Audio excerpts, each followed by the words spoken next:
Pero vamos a entrar ahora a Samaria. Vamos a ponerlos históricos. David pone a gobernar, o Dios pone a gobernar al hijo de David que se llamó Salomón. ¿Salomón hijo de quién? De Betsabé y David. ¿Y quién fue Betsabé? La chica que se estaba bañando y ya se sabe, ¿no? Ah, bueno. Nace Salomón. Salomón ahora es coronado rey.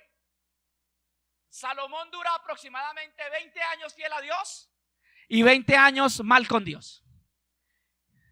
Cuando termina los 20 años mal con Dios, ¿cuál es el fruto de alguien que está bien y mal? Pues bien y mal. Es decir, le nacen dos hijos a Salomón, Jeroboam y Roboam. Los dos hijos, como nacieron de un padre dividido, pues la nación. Sí, así es. Un padre dividido nace con dos hijos que también dividen, porque ese era el fruto. Ahora, nace y entonces Jeroboam toma el gobierno del norte del país, que es Israel, capital Samaria. Y Roboam toma el gobierno del sur del país, que es Judá, capital Jerusalén. A Israel se la llevaron deportados los asirios. Y a Judá se la llevaron deportados los babilonios. ¿Listo? ¿Sí? ¿O quedamos babilonios? ¿Cómo quedamos ahí? ¿Sí? ¿Sí nos quedamos bien en la historia? Salomón, dos hijos, Jeroboam y Roboam. Jeroboam, rey de Israel, capital Samaria. Roboam, rey de Judá, capital Jerusalén. Cuando vino la visitación de los enemigos por la dureza de sus corazones, entonces a Israel la conquistó o se la llevó subyugada a Siria. Que ahí está la historia de Naamán. Y por este lado la historia de Daniel, Nabucodonosor, que se lo llevaron los babilonios. ¿Ya? Ahora, ¿qué pasó? Judá, cuando fue llevada deportada, Judá no se mezcló con los babilonios. Es decir, a las niñas judías le parecían lindos los niños babilónicos, pero no emparentaron con ellos. ¿Sí me explico? Pero a las niñas de Israel, las niñas de Samaria, que se las llevaron los asirios, les parecieron lindos los niños asirios e hicieron hogares. Entonces nació una raza mezclada. ¿Nació una raza qué? Entre israelita y asirio. Entonces, lo primero, mire, Samaria significa vigilante. ¿Qué significa Samaria? Vigilante. ¿Cuál es el éxito del vigilante? No dormirse. ¿Cierto? ¿Cuál es el éxito del vigilante? No dormirse, porque si se duerme, se lo lleva a la corriente. ¿Qué pasa si se duerme el vigilante? No tuvo éxito en lo que está haciendo. ¿Cuál es el éxito de un cristiano? No dormirse. Estar atento. ¿Qué dice el Señor? Me lleva a Judea, me saca a Galilea, ahora me lleva a Samaria y me dice, cuidadito con embarrarla. ¿Qué? Vigilante. Porque ya eres un hombre de ministerio. Porque eres una mujer de ministerio, porque tienes un llamamiento, porque ya te comprometiste públicamente conmigo en el bautismo, porque eres una persona de obediencia y decidiste mantener todo el tiempo en mí como tu ciudad de refugio. Entonces ahora que estás en Samaria, cuidadito papi con dormirse. Dígale que está al lado suyo, cuidadito papi con dormirse. Entonces, ¿qué pasó con la identidad de los hermanos israelitas de Samaria? Se perdió la identidad. ¿Por qué? Porque se mezclaron con los paganos. La pregunta es, ¿qué pasa cuando un cristiano se mezcla con los paganos? Se le pierde la identidad. Por eso si hay algo que el Señor quiere reforzar en nosotros es nuestra identidad como hijos de Dios. y evitar que nos vayamos mezclándonos con las cosas que no son de Dios. Por eso el Señor nos llama a la santidad. Por eso el Señor nos llama a apartarnos. El pueblo de Judá también fue llevado cautivo. El pueblo de Judá también estuvo con los babilonios. Pero ahí estaban los hombres como Daniel, como Sadrach, Mesach y Abednego, que dijeron: no nos inclinaremos ante esa estatua que tú has levantado, ni nos postraremos, porque nuestro Dios es el Rey creador del cielo y de la tierra. Y punto.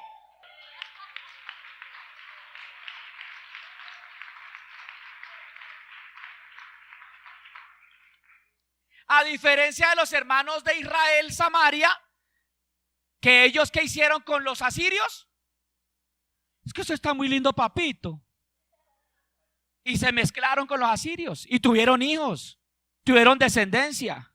Y esos niños nacieron como una raza que no era pura, digámoslo así. Por eso era que nadie quería ir a Samaria. Por eso cuando Jesús se sienta con la mujer samaritana en el capítulo 4 de Juan, porque nadie entraba a Samaria y nadie le hablaba a los samaritanos, porque eran una raza híbrida. Se habían mezclado con los asirios. ¿Vamos bien? Entonces, ojo con la mezcla. Como dijo el maestro de construcción, ojo con la mezcla. Sí, nos toca, como dijo el maestro de construcción, ojo con la mezcla. Porque ¿qué pasa si nos mezclamos? Podemos perder ¿qué? Nuestra identidad como hijos de Dios. Muy bien. ¿Cuál es la primera mención bíblica de Samaria? Primer libro de Reyes 13. Y aquí vamos a entrar a la palabra de Dios para hoy, porque lo que estábamos diciendo era lo de hace 8 días. Era un repaso, así que los que no vinieron hace 8 días, siéntanse privilegiados porque están recibiendo doble porción. Primer libro de Reyes, capítulo 13. Y nos vamos a meter en una historia, hermano, pero una historia. Primer libro de Reyes, capítulo 13. ¿Listo? La historia. ¿Qué significa Samaria? Téngalo en cuenta. Leemos el versículo 1 y 2. He aquí que un varón de Dios, por palabra de Jehová, vino de Judá a Betel. Y estando Jeroboam junto al altar para quemar incienso, aquel clamó contra el altar por palabra de Jehová y dijo: altar, altar, así ha dicho Jehová. He aquí, a la casa de David nacerá un hijo llamado Josías, el cual sacrificará por ti, sobre ti, a los sacerdotes de los lugares altos, que queman sobre ti incienso, y sobre ti quemarán huesos de hombres. Primera cosa, ¿de quién está hablando la palabra? ¿De quién está hablando la palabra? De un varón de Dios. ¿Cómo se llamaba el varón de Dios? No sabemos, no sabemos. ¿Pero era un qué?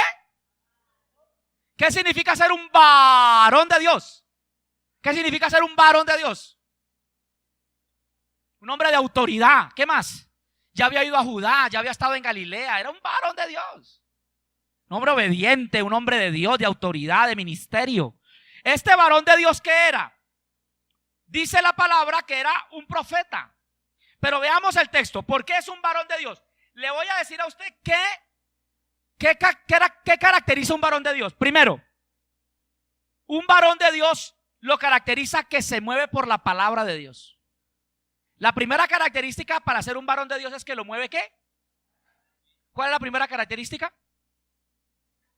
Que se mueva por la palabra de Dios. Entonces, hermanos, ¿son los que? Ahora, aquí vemos a un varón de Dios. ¿Y cuál es la primera característica?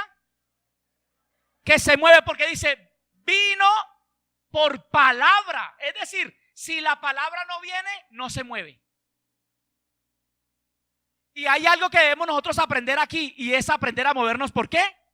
Por la palabra. A usted no lo pueden mover ni las emociones, ni las circunstancias, ni sus razonamientos, ni sus argumentos. A un hombre de Dios lo mueve la palabra. Ni la crítica siquiera. ¿Qué otra característica tiene? Dice, vino por palabra de Jehová, vino a Judá, y estando Jeroboam junto al altar para quemar incienso, aquel clamó contra el altar por palabra de Jehová. Es decir, no solamente se mueve por la palabra, sino que habla por la palabra. Otra característica de un varón de Dios. Lo mueve la palabra y habla por la palabra. Así que cuando usted vaya a la presencia de Dios para decirle, Señor, yo quiero ser un varón de Dios. Varón de Dios se refiere a mujer y hombre. Se refiere a no solamente, ay, es que es el varón, es el masculino. No, varón de Dios se refiere a todo el que le sirve de una autoridad. Entonces, el que se mueve por la palabra y el que habla por la palabra es varón de Dios. En este caso puede ser una dama llena del Espíritu Santo y de la palabra de Dios. ¿Qué más dice? ¿A quién se dirigió? Al rey Jeroboam, ¿no? ¿Y Jeroboam es rey de dónde? De Israel, capital, ¿qué? Samaria. Muy bien. ¿Y qué dice? Versículo 2. Aquel clamó contra el altar por la palabra de Jehová y dijo, ¿a quién le va a hablar? Al altar. ¿Y qué le dice? Altar, altar. Así ha dicho Jehová. He aquí que a la casa de David nacerá un hijo llamado Josías, el cual sacrificará sobre ti a los sacerdotes de los lugares altos que queman sobre ti incienso. Es decir, los sacerdotes de los Baales, los sacerdotes de los dioses de Acera, que eran dioses paganos. La palabra del hombre de Dios tiene autoridad. Diga conmigo, autoridad. Cuando usted se mueve por la palabra y habla la palabra, entonces usted es un hombre y una mujer de autoridad. Y entonces este hombre da la palabra contra el altar y dice, a la casa de David, altar, altar, así te digo, a la casa de David le nacerá un hijo que se llamará Josías. Y ese rey va a hacer que los sacerdotes de los Baales y los sacerdotes de las dioses de Acera queden aquí y se quemen en este altar. Y los huesos de estos sacerdotes quedarán como cenizas. Wow, qué palabra, ¿no? Dice el versículo 4. Cuando el rey Jeroboam oyó la palabra de ¿quién? Del varón de Dios que había clamado contra el altar en Betel, extendiendo el rey su mano desde el altar, dijo: agarren a ese profeta, aprésenlo, no lo dejen ir, ese es un profeta falso. Ay, un hombre de Dios tiene que aprender a soportar la oposición, la persecución. El mismo rey que le dijo: eso que usted está diciendo no es de Dios, esa palabra que usted está diciendo no es de Dios, usted no tiene autoridad. Y como él era la autoridad, ¿qué dijo? Agarren a ese tipo. Y cuando extendió la mano, ¿qué pasó? Se le quedó seca. Se le quedó seca. Ya conmigo, respaldo de Dios. Dice la palabra que por un camino vendrán y por 7 huirán. El que se levantaba para cuestionarlo de una vez, Dios, ¿qué? Mano, porque era un hombre de qué? Era un varón de Dios. Tenía un respaldo garantizado. Entonces tenía un llamamiento, un propósito, una palabra clara. Tenía señales que lo respaldaban.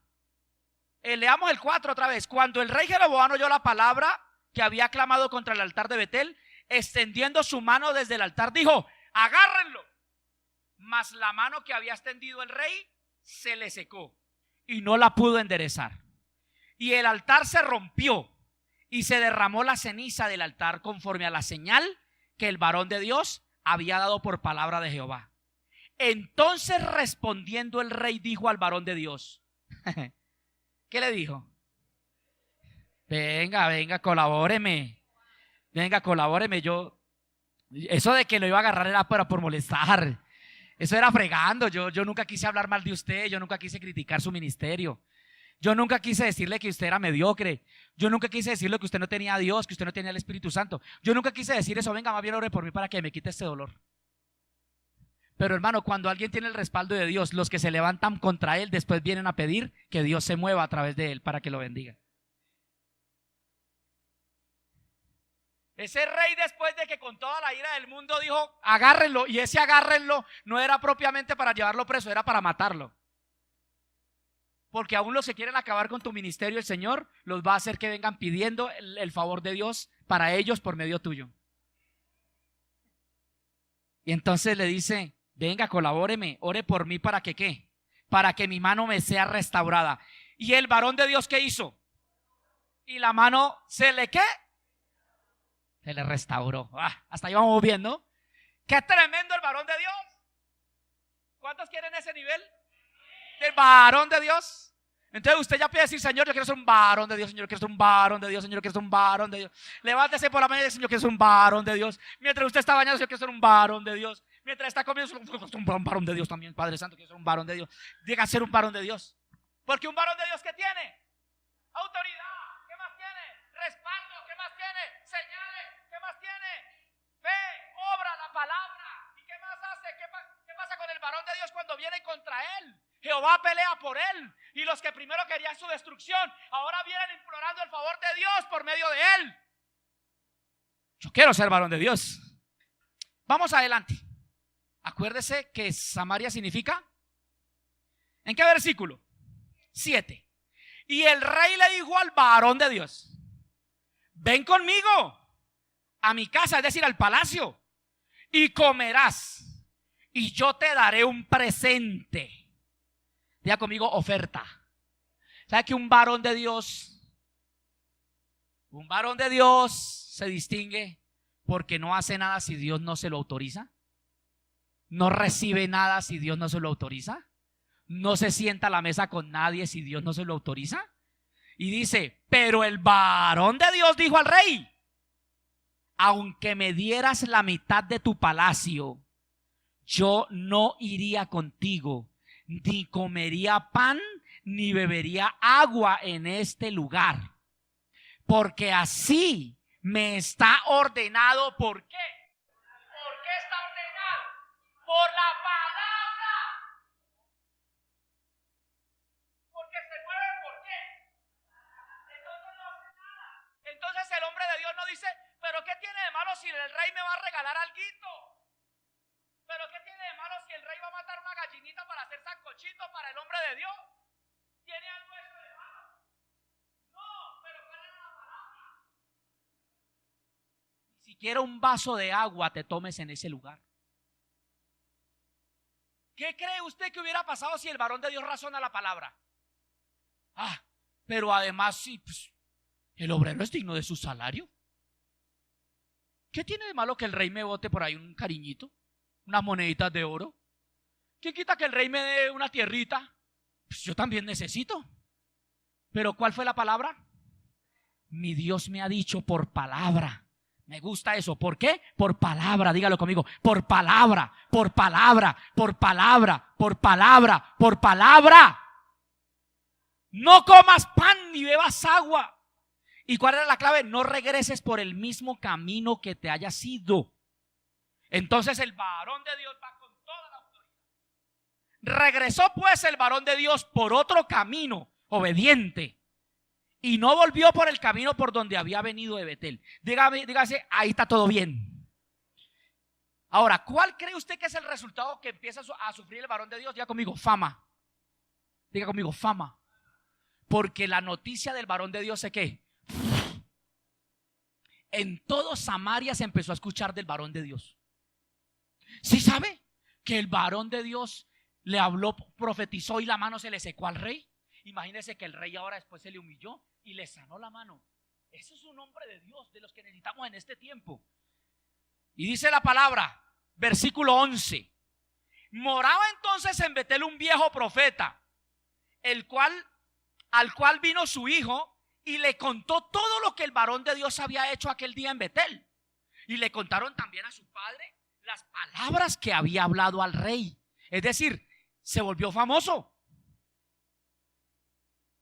Y su padre les dijo: ¿por qué camino se fue? Y sus hijos le mostraron el camino por donde había regresado el varón de Dios que había venido de Judá. Y él dijo a sus hijos: ensílleme en el asno. Y ellos le enseñaron el asno y él lo montó. Y yendo tras el varón de Dios, lo halló ¿qué? ¿Y qué más? Hermano, mire, ¿cómo halló el viejo profeta al varón de Dios? Lo halló arrodillado, clamando a Dios, intercediendo. Lo halló leyendo la palabra. Lo halló dándole gracias a Dios por lo que había hecho allá en Samaria. ¿Sí? ¿Cómo lo halló? Lo halló sentado debajo de debajo de la encina. Entonces lo halló ¿qué?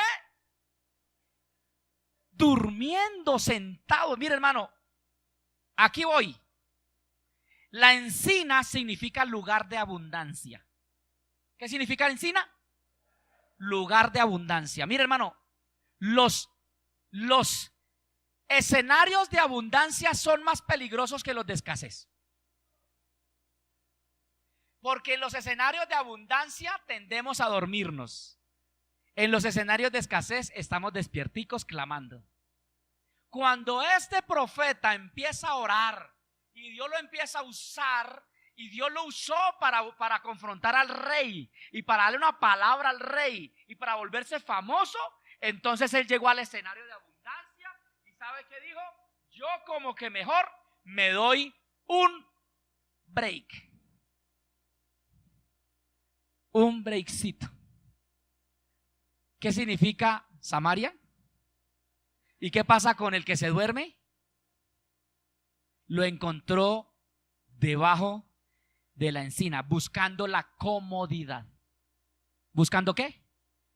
La comodidad. Y si hay algo que el Señor no quiere que nosotros hagamos, es buscar la comodidad, porque la comodidad nos lleva a la quietud y la quietud nos lleva al sueño y el sueño nos lleva a ser presa del enemigo.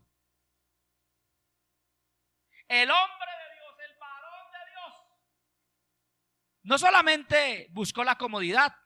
Versículo 14 dice la palabra: y yendo tras el varón de Dios, lo halló sentado debajo de una encina, y el viejo profeta le dijo: ¿eres tú el varón de Dios que vino de Judá? ¿Cuál es la respuesta del varón de Dios? Yo soy. ¿Quién es el yo soy? Cuando usted le roba la gloria a Dios, empieza su camino a la derrota. Cuando usted le roba la gloria a Dios, empieza su camino a la derrota. ¿Eres tú el varón de Dios? Yo soy. Aquí, la abundancia, aquí sentadito. Y hoy por hoy, los hombres que Dios está usando para este tiempo se convirtieron en hombres, muchos de ellos que le han robado la gloria a Dios. Se habla más de ellos que de Dios. Se le da más la gloria a ellos que a Dios. Porque están en un escenario de abundancia donde Dios los respalda, donde Dios hace señales, donde Dios hace milagros. Y sí está muy lindo, pero por más que Dios haga señales y milagros por mano suya y mía, no se nos olvide que la gloria siempre debe ser de Dios. No se le olvide que la gloria siempre debe ser para Dios. Se envaneció aquel hombre de Dios, se llenó de orgullo. Y entonces versículo 15, como se envaneció y se durmió y dejó la vigilancia, entonces vino la invitación. Entonces le dijo el viejo profeta: ven conmigo a casa y come pan. Mas él respondió: no podré volver contigo, ni iré contigo, ni tampoco comeré pan, ni beberé agua contigo en este lugar. Porque, ¿por qué? Por palabra de Dios me ha sido dicho: no comas pan ni bebas agua aquí, ni regreses por el mismo camino. El hombre, a pesar de que estaba dormido y a pesar de que le había robado la gloria a Dios, tenía muy claras las instrucciones. La palabra de Dios estaba ahí. Pero ¿qué pasó? Versículo 18, ¿sí? Y el otro le dijo, mintiéndole: yo también soy profeta como tú, y un ángel me ha hablado por palabra de Jehová diciendo: tráele contigo a tu casa para que coma pan y beba agua. La trampa. ¿De quién había recibido él la palabra? De no beber, ni comer, ni de volverse por el mismo camino. De Dios. Ahora, el profeta le dice que ¿quién le dijo? Un ángel. ¿Cuál es la palabra que hay que obedecer? ¿La del ángel o la de Dios? Por eso la palabra dice: aun si un ángel aparece y predica otro evangelio, no lo crean. Aún si un ángel del cielo viene a predicarles a ustedes otra verdad que no sea mi verdad, no le crean. ¿Y qué le pasó al hombre de Dios, al varón de Dios? Lo engañaron con una falsa profecía. Iglesia, tenga cuidado con la falsa profecía. Las iglesias de falsa profecía se llenan y la gente hace fila para que le calienten el oído con falsa profecía. Pero la palabra profética más segura está escrita. Entonces usted no tiene que ir a buscar nada. Todo está escrito. ¿Y qué hizo el varón de Dios? Entonces el varón de Dios volvió con él y comió pan en su casa y bebió agua. Desobediencia. ¿Y todo por qué? Aconteció que estando ellos en la mesa comiendo pavo, comiendo ensalada, comiendo mucha comida, vino palabra. ¿Esa sí era palabra de quién? De Dios por medio del viejo profeta. Y clamó al varón de Dios que estaba comiéndose las viandas allí, diciéndole: así te dice Jehová, por tanto has sido rebelde al mandato y no guardaste el mandamiento que Jehová tu Dios te había prescrito, sino que volviste y comiste pan y bebiste agua en el lugar donde Jehová te había dicho que no comieres pan y bebieres agua. No entrará tu cuerpo en el sepulcro de tus padres. Hermano, en el contexto en el que estamos, y es una costumbre que se trae para este tiempo, son los mausoleos. ¿Qué son los mausoleos? Son lugares donde están las familias completas. El tatarabuelo, el bisabuelo, el abuelo, los padres, los hijos, todos en un solo sitio. Ahora, cuando Jacob muere en Egipto, ¿qué hace José? Al sepulcro de sus padres, al sepulcro ¿de quién? De Isaac, al sepulcro de Abraham y de Sara. Cuando muere José, ¿qué hace el pueblo con los huesos de José cuando salen de Egipto? Los sacan de Egipto y los llevan al sepulcro de Jacob, porque era una honra ser sepultado en el sepulcro ¿de quién? De sus padres. Era la honra que el cuerpo recibía por su estancia en la tierra. La sentencia que Dios le da es que el cuerpo de ese profeta no sería honrado, sino que sería sepultado en tierra extraña. No en el sepulcro ¿de quién?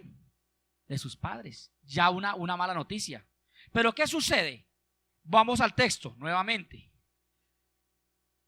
23. Cuando había comido pan, mire hermano, y bebido, mire, yo voy a hacer, de pronto usted no lo descubrí ahí, pero el Señor me lo mostró.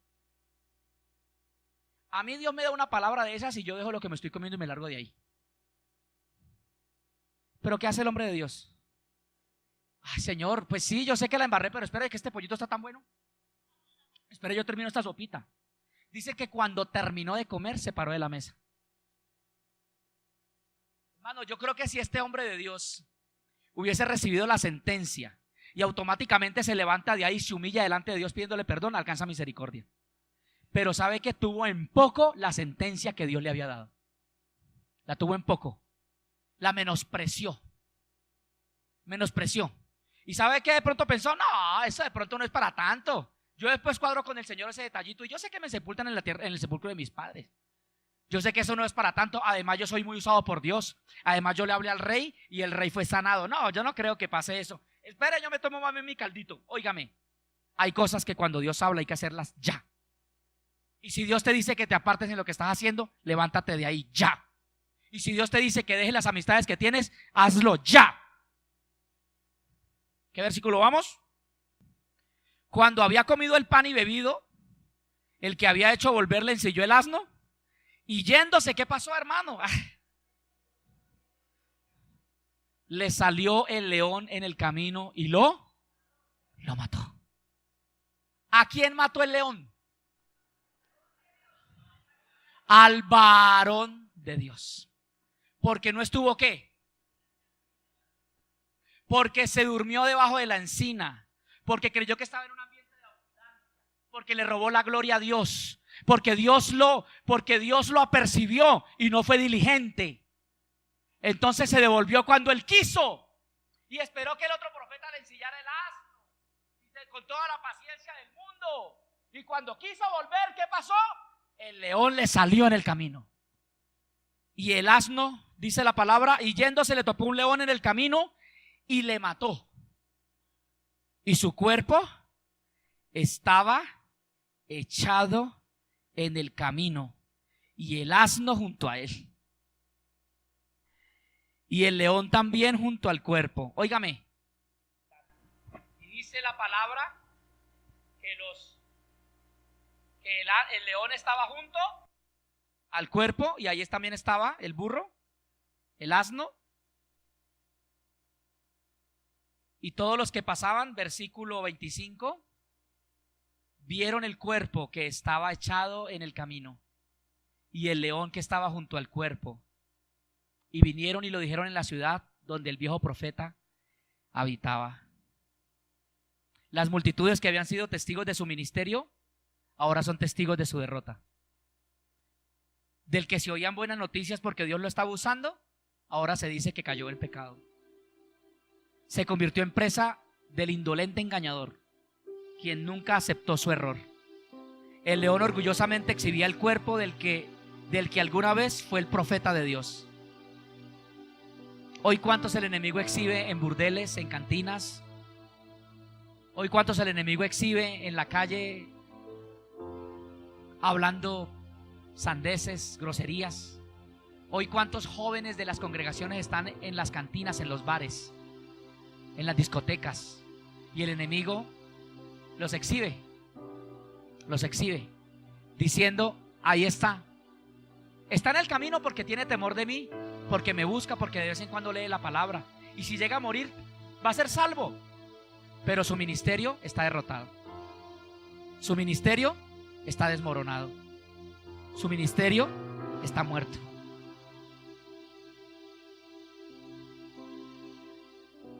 El burro ni el profeta salieron del camino, imagínense. Aún estaban en el camino.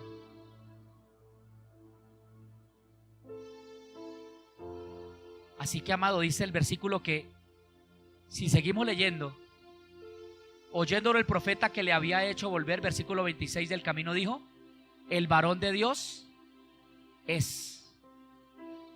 Perdón, leo el texto. El varón de Dios es, que fue rebelde al mandato de Jehová. Por tanto, Jehová la ha entregado al león, que le ha quebrantado y matado, conforme a la palabra de Jehová que él le dijo. Y habló a sus hijos y les dijo: ensílleme en el asno. Y ellos lo ensillaron, y se fue y halló el cuerpo tendido en el camino, y el asno y el león que estaban junto al cuerpo. Y el león no había comido el cuerpo ni dañado al asno. Entonces tomó el profeta el cuerpo del varón de Dios y lo puso sobre el asno y lo llevó. Y el viejo profeta vino a la ciudad para endecharle, para llorarle y enterrarle. Y puso el cuerpo en su sepulcro y le lloraron diciendo: ¡ay, hermano mío! Y después que le hubieron enterrado, habló a sus hijos diciendo: cuando yo muera, entiérrenme en el sepulcro en el que está este varón de Dios, y pongan mis huesos junto a los suyos, porque la palabra que él ha dado se cumplirá.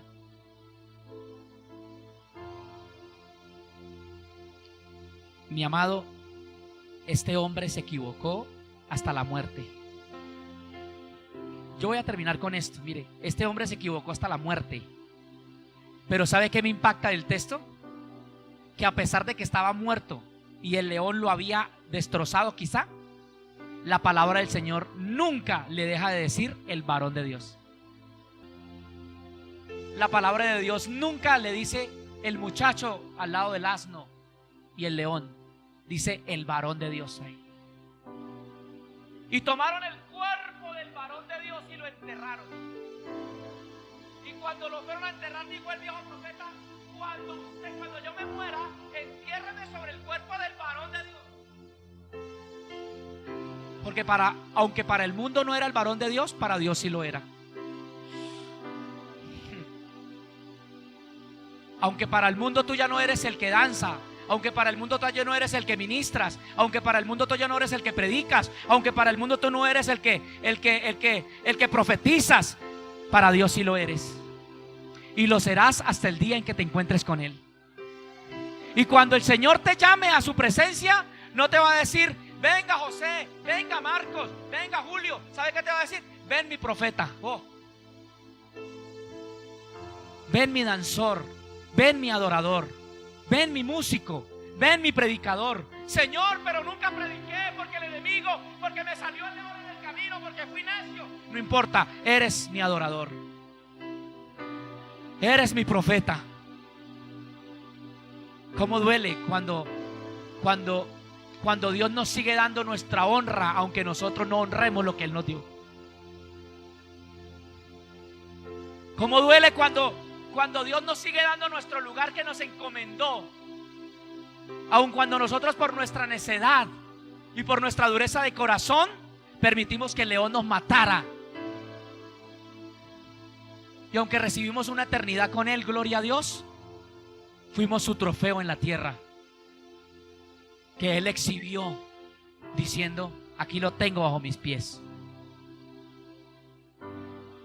Nunca lo devoró, porque más allá de la furia del enemigo está la misericordia de Dios.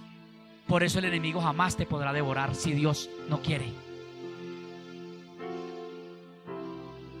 Así que, mi amado, dice el Señor: sé vigilante y afirma las cosas que están para morir, porque no he hallado tus obras santas delante de mí. Sé vigilante. Si estás en Judea, pasaste a Galilea y eres un creyente de llamado, de propósito, ten cuidado cuando pases por Samaria, porque Samaria significa el lugar donde es probado tu ministerio. En Samaria es el lugar donde se prueba tu obediencia, donde se prueba tu llamado, donde se prueba tu integridad.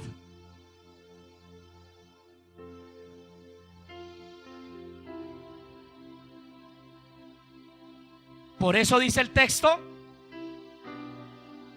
que Jesús salió de Judea, pasó a Galilea y le era necesario pasar por Samaria. Por eso el Señor hace un operativo diciendo: y le era necesario, porque hoy al Señor le es necesario pasar por tu Samaria,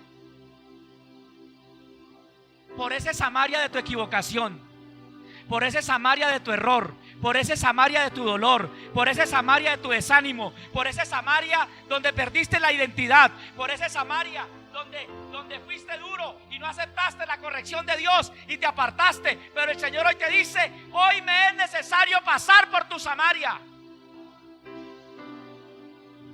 para restaurarte.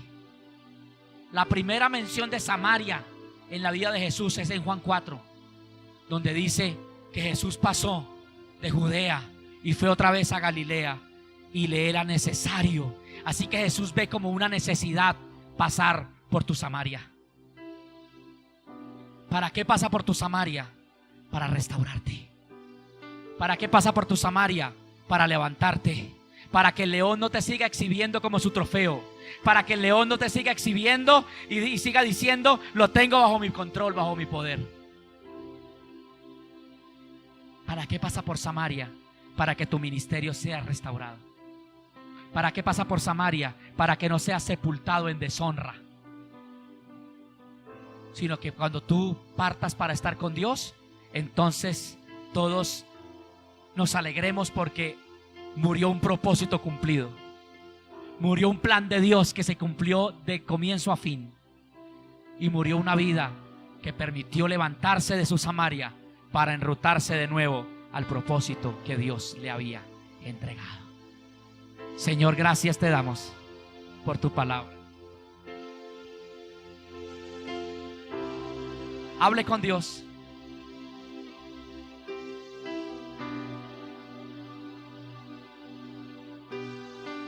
Hable con Dios. ¿Estás en Judea? ¿Galilea? ¿O estás en un Samaria?